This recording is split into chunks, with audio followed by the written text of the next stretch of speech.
Estamos de volta com mais um tema para debate. O regime iraniano acusou Israel de violar o acordo de cessar-fogo firmado com os Estados Unidos. O Irã justifica essa acusação citando ataques israelenses que deixaram mais de 300 mortos no Líbano. Isso em um único dia. A ofensiva aconteceu poucas horas depois do anúncio do acordo. Os Estados Unidos e Israel responderam dizendo que o país não faz parte do cessar-fogo. Mas, segundo Teherã, o acordo previa a suspensão de ataques em todas as frentes por 2 semanas, incluindo o território libanês. Essa informação, inclusive, foi confirmada pelo primeiro-ministro do Paquistão, país que mediou esse acordo. Vamos então ao debate falar sobre guerra no Oriente Médio. Ana Amélia, os Estados Unidos têm ou não o conflito sob controle?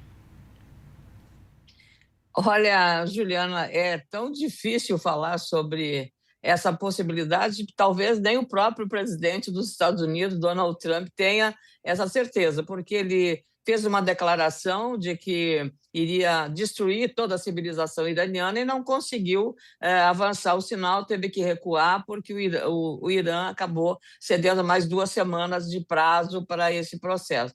Então, é muito difícil imaginar que esse conflito esteja sob controle, porque o próprio presidente americano ele tem dado declarações que parecem e são contraditórias em relação às ações militares desses ataques.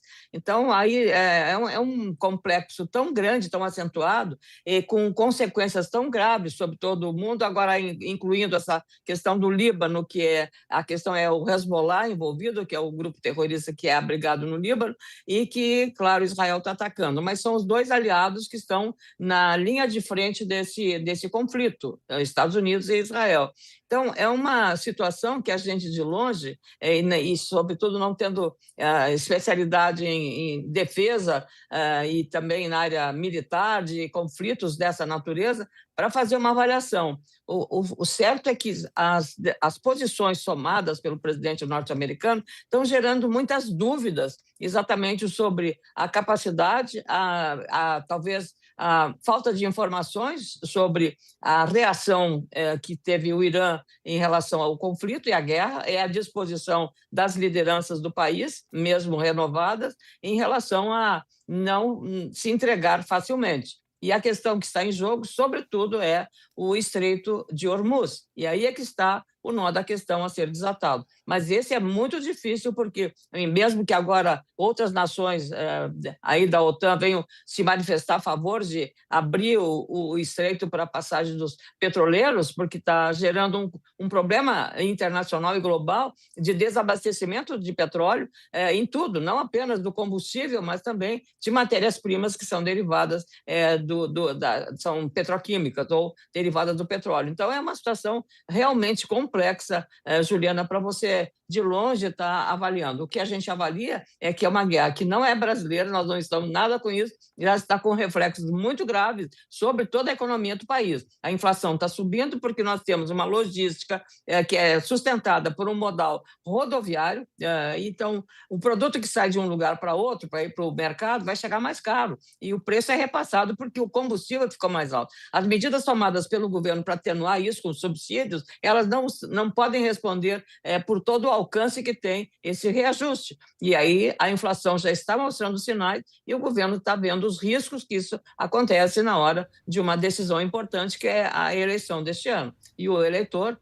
quando vota pensando também no seu bolso. Cardoso, os Estados Unidos têm o conflito sob controle ou não? A impressão que eu tenho, Juliana, é que Donald Trump armou uma arapuca para si próprio.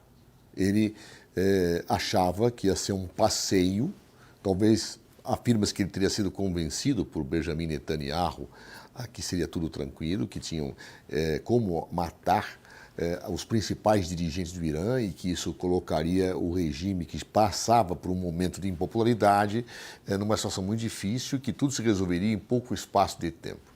Análise errada, há quem diga que existiam analistas de dentro da própria estrutura cobertura de informação dos Estados Unidos que diziam que isso não seria assim, mas Donald Trump resolveu seguir com a sua prepotência, com a sua arrogância e com esse desejo de ser o xerife do mundo, o imperador do mundo, seguir esta linha junto com Israel.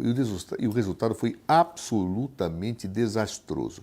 Benjamin Netanyahu talvez tenha conseguido se manter mais tempo no poder, conseguiu lá uma popularidade extra, porque realmente o Irã era visto como uma ameaça permanente ao Estado de Israel, etc. Mas Donald Trump, não. A sua popularidade desaba. E a partir do momento em que a crise econômica no mundo se acentua, ele se enfraquece. E nessa hora ele faz um vai e vem que talvez seja interessante para um empresário na hora que vai negociar algum produto, mas que como governante mostra algo totalmente disparatado.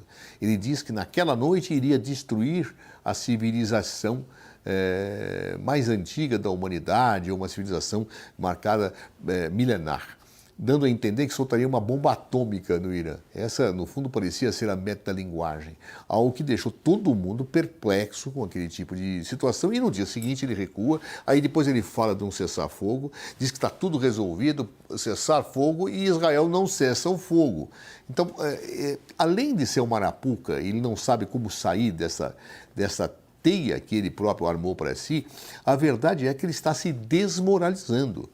Esse vai e vem dele, repito, numa feira livre talvez tenha sentido para aquele que comercia batatas, no caso de um presidente dos Estados Unidos da América, que tem diante de si uma guerra que não era querida, não era pretendida nem pelos seus próprios aliados, ele realmente está numa situação muito difícil. Ele está no ano pré-eleitoral e, olha, a continuar nesse estado de coisas em que ele não controla nem o que diz e as consequências do que fala, é possível que ele tenha gravíssimos problemas nas próximas eleições e talvez articule contra si próprio um processo de impeachment.